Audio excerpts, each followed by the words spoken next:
सदाशिवसमारम्भा शङ्कराचार्यमध्यमा अस्मदाचार्यपर्यन्तां वन्दे गुरुपरम्पराम्.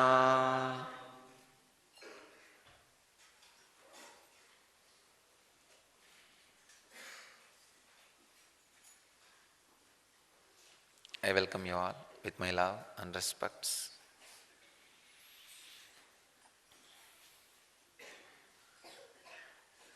Today's subject for the morning satsang is the law of making laws.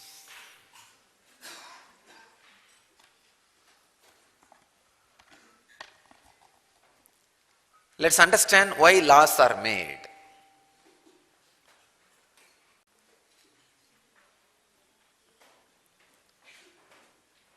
When more than one persons have started living together in the planet Earth,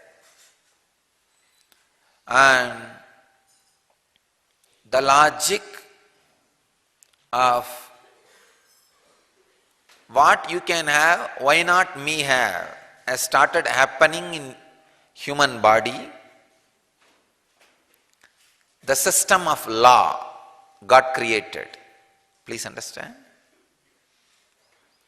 And more than one human being has started living together. Even if two people have started living together and started thinking, what you have, why not me also? First thing, when human beings have started living together, they understood the comfort and the positive points that living together brings. Protection from other animals, other tribes, natural calamities, thousands of things. And even the life becomes more sophisticated, luxurious, wealthy, rich, less hard. The human beings have realized, yes, living together brings a lot of good things. Then the problem came, why not me also?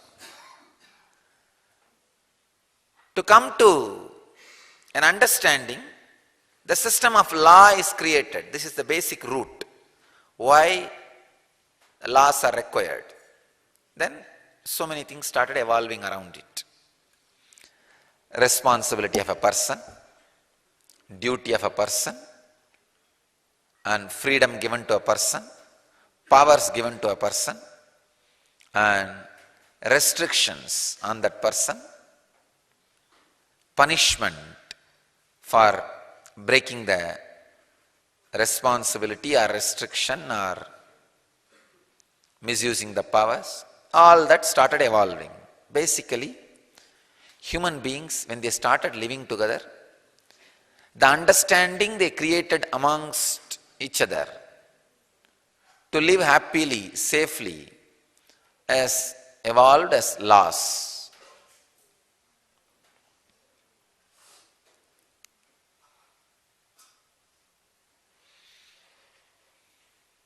You will not kill me, so that I will not kill you.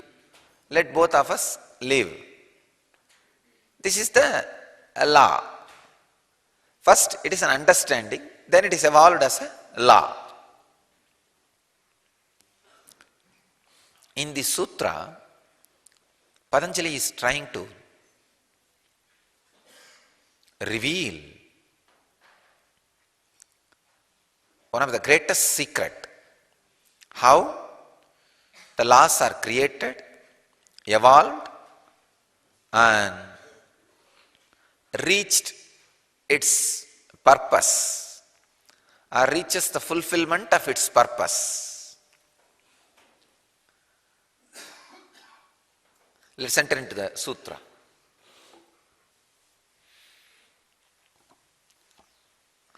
Ete jati desha kala samaya anavaschinnaha sarvabhauma mahavratam.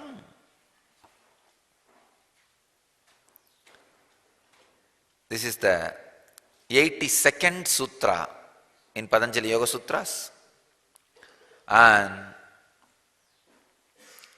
in second chapter, 31st verse,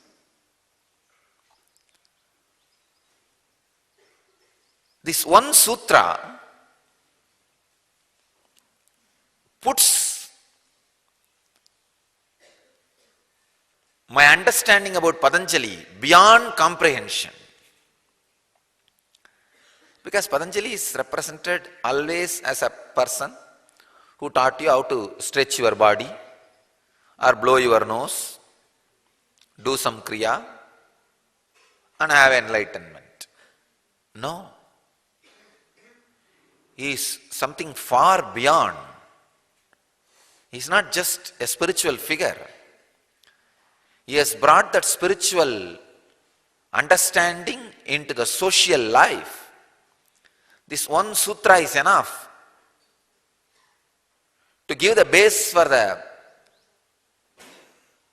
all the countries' legal systems. If any country lawmakers understand this one sutra and create their laws, align their laws based on this sutra, whole country will be an enlightened civilization. They may not even need to use the law. Please understand, I am not giving you some fantasy or fairy tale. No. I am not giving you the hope of some utopia and all that. No. I am telling you the practical root understanding about law. Human beings need to be handled with a lot of love, care and compassion. When you create a law and when you execute a law, basically you need to know the need of the law. Very beautifully Patanjali describes in this one sutra how, why, when, what for laws are.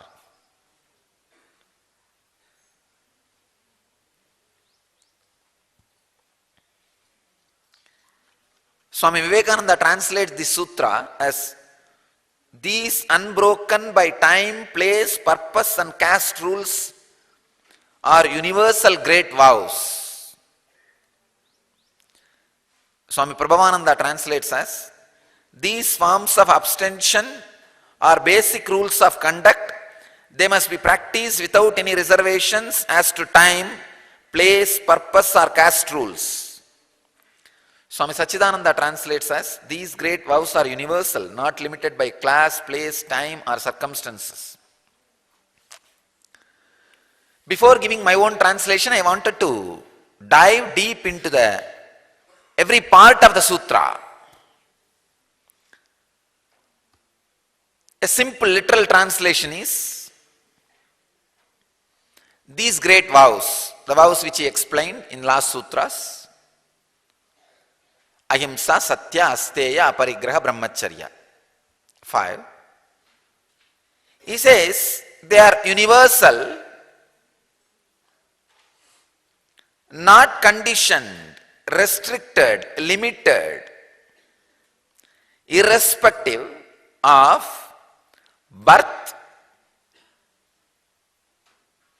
or station of life or desa, locus, place or kala, time or samaya, condition, situation, circumstance.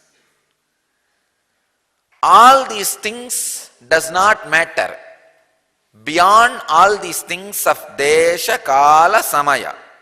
Jati, desha, kala, samaya means the birth or the species, the station of your life, the place of your life, the time and the conditions, situations of your life, circumstances.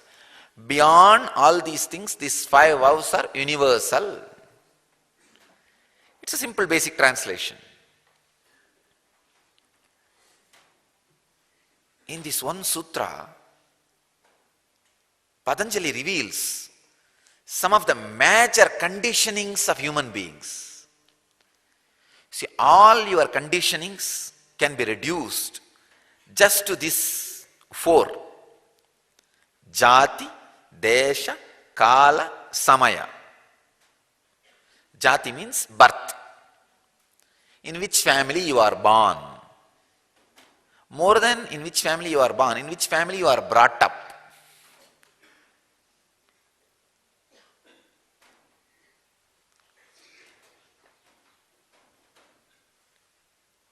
The number of DNA strands awakened during your birth depends on the parents you choose. Please understand. The whole Vedic civilization was an experiment done with a great understanding, providing a space for the souls to land again and again consciously till enlightenment. We had an experiential understanding. Human souls come down, evolve, then come down to evolve more, then get enlightened. So we made our civilization itself is like a beautiful cosmic airport for the lowest level soul. We provided opportunity to evolve. Once he evolves and leaves the body, we provide an opportunity and right families where he can land and evolve more. Then we provide opportunity for a place, ambience where he can again land and evolve more. You understand? When he is in the level of 5th state of consciousness, for example, he is supposed to reach the 7th state, 5th state of consciousness he is in. When he takes birth in a particular family, somehow gets confused and starts relating with the people who are in the 1st state of consciousness. His whole life's purpose will be wasted. His whole life will be wasted. Our masters are so intelligent, they segregated properly. They created a separate place, way of life, for people who are in every state of consciousness. And they created a separate place even for those who have fallen. If you have taken birth in the 4th state of consciousness atmosphere, but somehow by the accumulation of the unnecessary new desires, you have fallen to the 3rd level or 2nd level or 1st level, lowest level of people, even for you, there was a separate place. They tell them, all right, at least you be separate so that you don't spoil others. They know desire and lifestyle is more contagious disease than chicken pox or any STDs. For any disease to be transmitted, if it is an STD, you need a touch, the body fluid transmission. If it can be spread through air and all that, you need to at least be in the breathing space. But this desire and lifestyle is so contagious. You don't need to be in the breathing space. Just hearing, thinking, visualizing is enough. The disease has got you. But our masters does not want souls to suffer the most contagious disease of the planet Earth, desire based on lifestyle. They do not want you to suffer with that. That's the reason they created a beautiful separation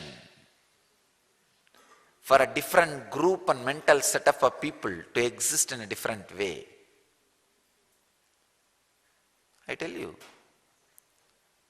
surely jati, the birth, the place where you are born, place where you are brought up plays a major role in your life, the flow of your life.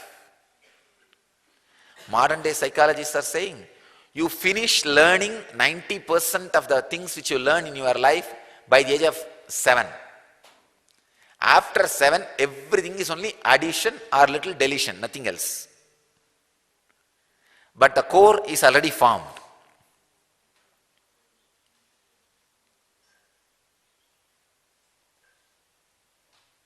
I can say from my own experience, whatever is said and done, the parental conditioning does not leave the biomemory till the body is burnt and reduced to ashes. It's very difficult. Like a Bhishma in Mahabharata war does not die till the coronation. Only after the Dharmaraja's coronation, Pattabhisheka, Bhishma dies. Bhishma represents parental conditioning in the Mahabharata war. Dharmaraja represents the expression of enlightenment in the body as the beautiful cosmic understanding. When you achieve enlightenment, how that beautiful, extraordinary cosmic understanding radiates through your body, breathes through your body. That is represented by Yudhishthira, Dharmaraja. So,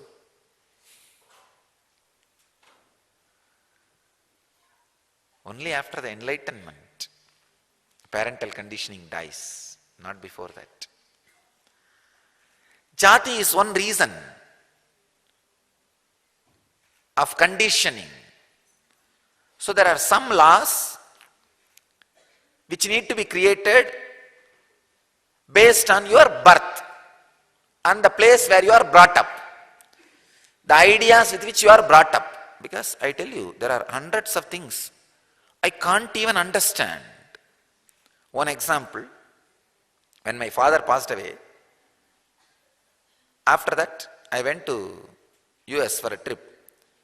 One of our Western devotee, with a lot of concern and love, asked, Swamiji, when will your mother remarry? I was shocked, because in India, we don't even, the very idea does not exist. I can see my mother laughing. No, really. But that person is not able to understand. She's after all less than 50. Actually, when my father died, she's below 50. Hey, she's only not even 50. Half of the life is there. Why will she not remarry?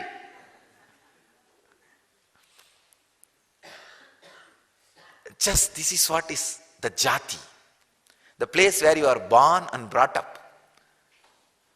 Forget about considering. Nobody will even think.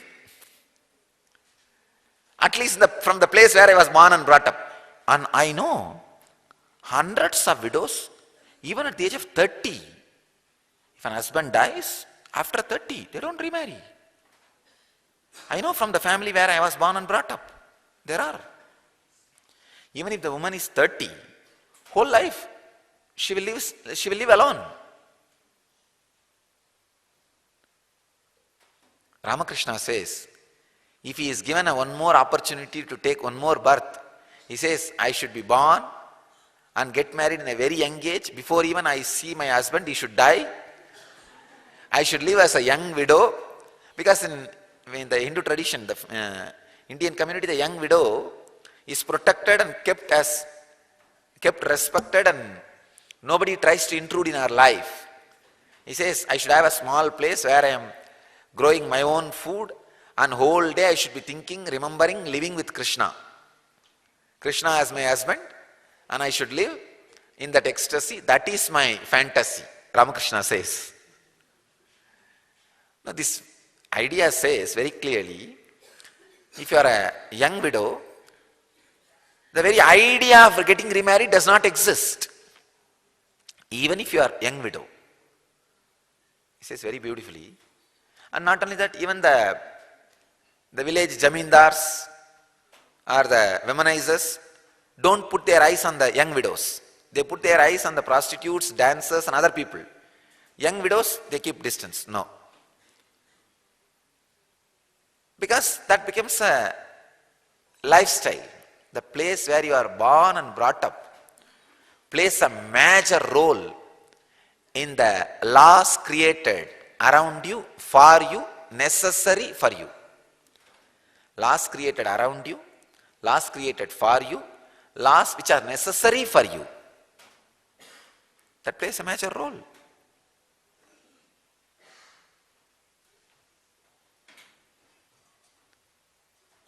Patanjali has done an amazing research to write his Mahabhashya. He has written a world's best grammar book.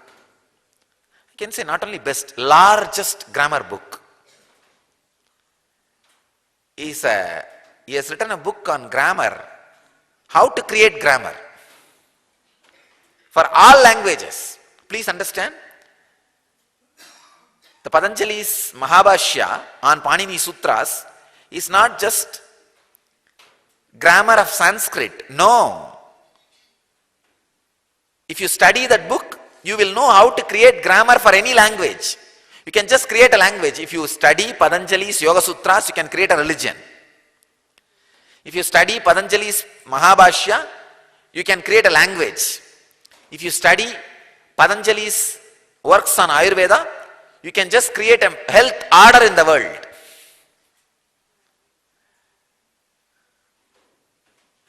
For body, he created Ayurveda.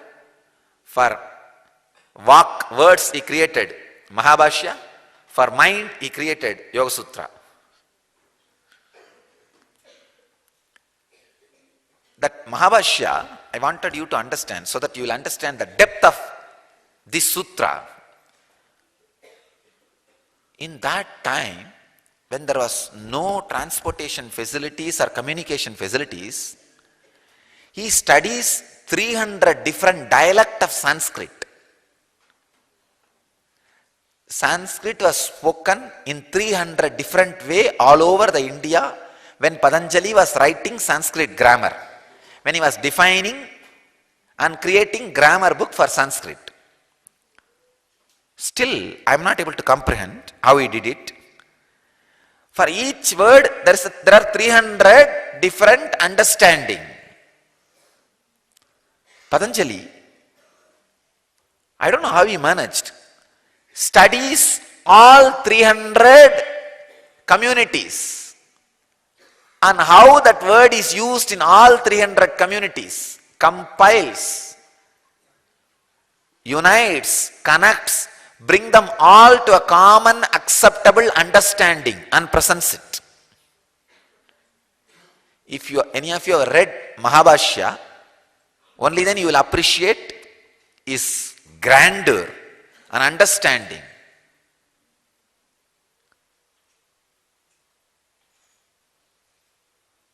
Unimaginable. I can say, if all non-mechanical parts of his brain, which science says 100 trillion, that's what science is saying, 100 trillion alive, independent, intelligent parts which can perceive, process, deliver informations are there in your brain. 100 trillion. I was studying some researchers on brain. I am saying 100 trillion. I think they are saying 100 trillions, not even 100 trillion.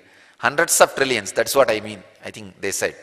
Anyhow, even if Patanjali's all that parts of the non-mechanical parts of the brain is awakened, even then I can't comprehend how he was able to manage to travel all 300 communities.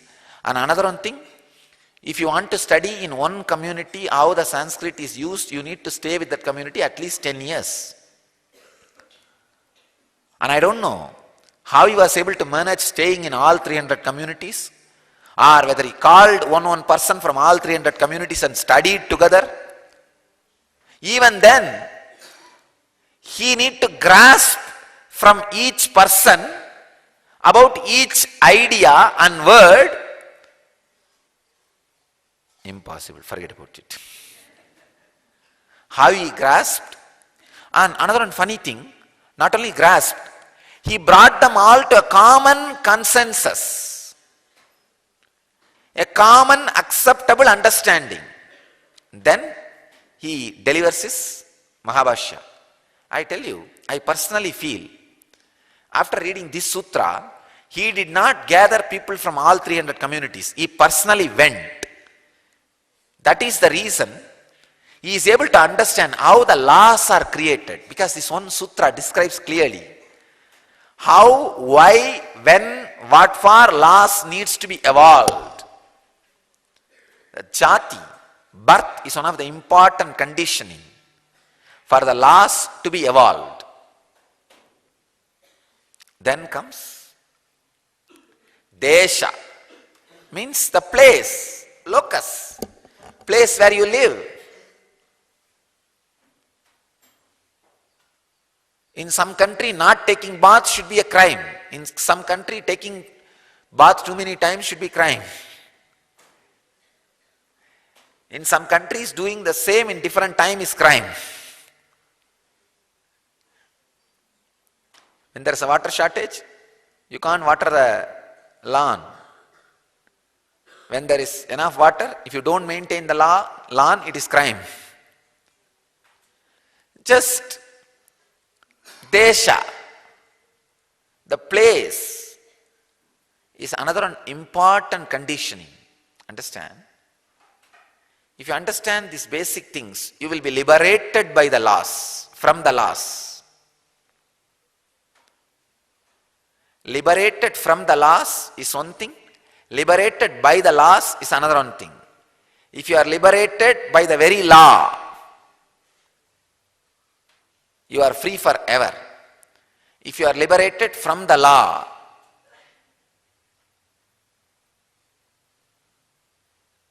please understand, if you are just liberated from the law, you are free forever from the law. But if you are liberated by the law, not only you are free from the law, you will be able to use the law positively as you want. Like a airbender, law bender. You should not only be liberated from the law, you should be liberated by the law itself. Law says, I liberate you, please do it. Do what you want. Then you can play with the law. Then you will have the intelligence and energy and capacity to create law.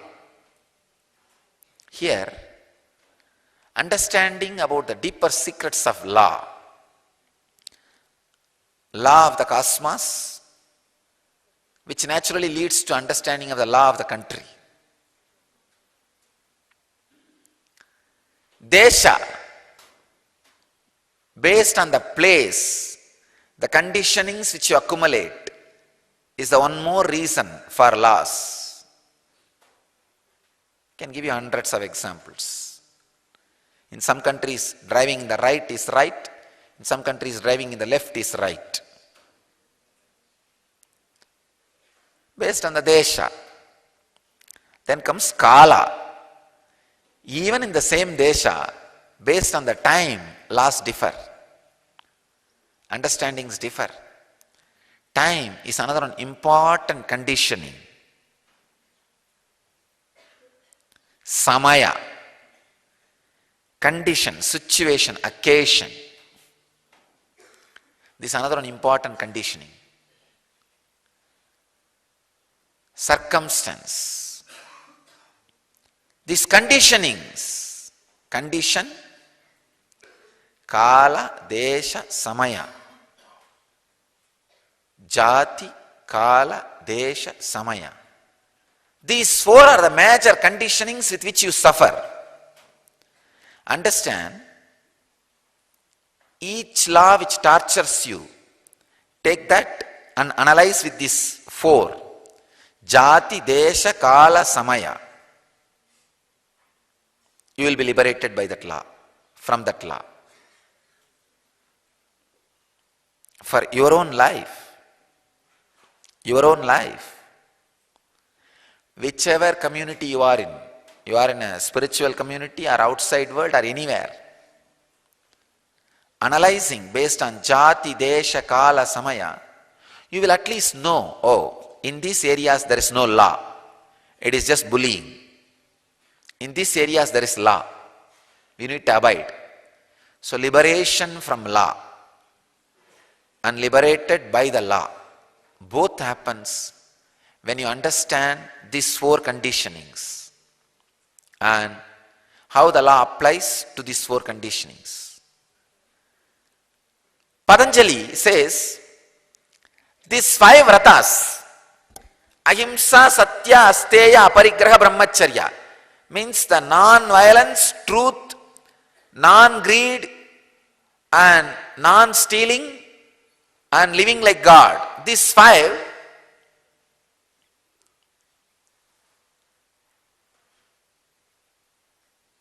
great truths, great vows are beyond all these four conditionings. See, each layer of your conditioning need to add more laws to you. But Patanjali says, even if you don't have any of this conditioning, you are beyond all this conditioning, these five vratas apply for you, universal. Then you should understand, how can any vrata apply for even people who are beyond these four conditionings? That is why I say it is not vrata, it is a wealth. The ability to live with minimal things is a freedom. Ability to live independently joyful is a freedom. Ability to live in the complete truth, understand? The complete truth about life brings you such a settled feeling inside, you will not have any inner conflict or suffering. That was my strength to handle this whole scandal. A complete, fulfilled integrity on truth. No suffering. How much ever they try to dump suffering on me, no suffering.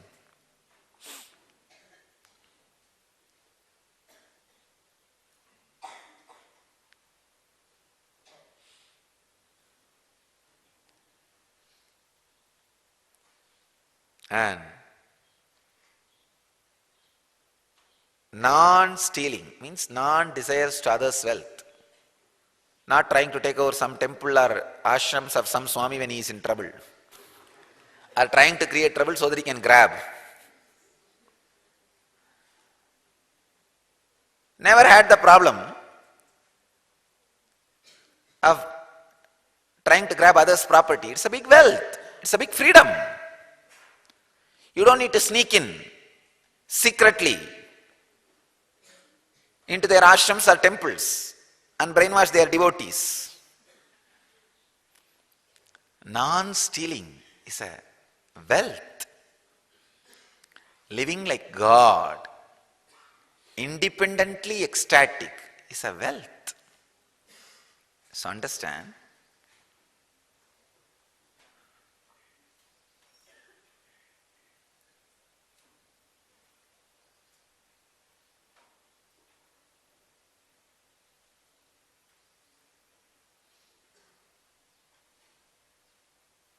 that is why Patanjali says, Sarva Bhauma Mahavratam.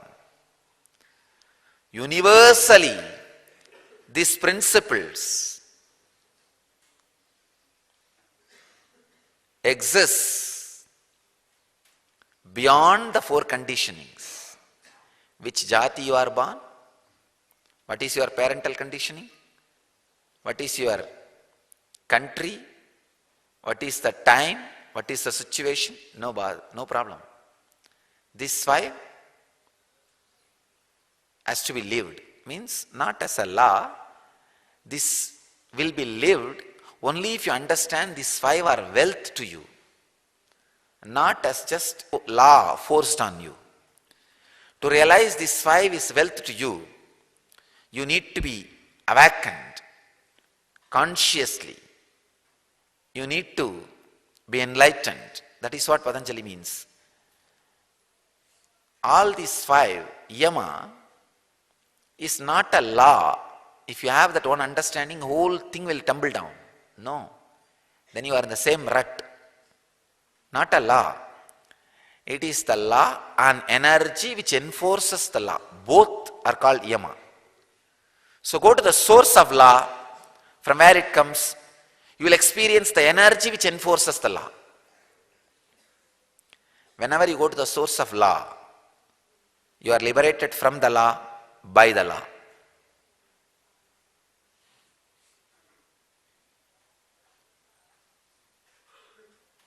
All these 5 wealths which are there in your consciousness beyond all these 4 conditionings. If these 4 conditioning is removed from you, jati, kala, desha, samaya, means the birth, place, time and situation, only pure consciousness remains in you. So these 5 things of truth, non-stealing, non-greed, non-violence and living like God are the wealth kept in your consciousness. So break these 4 conditionings and get into your conscious wealth. Live that. That is what is yama. Then you don't have yama. When you live in yama, you don't have yama, death. I bless you all. To achieve, experience, live and express and radiate the eternal bliss, Nityananda. Thank you.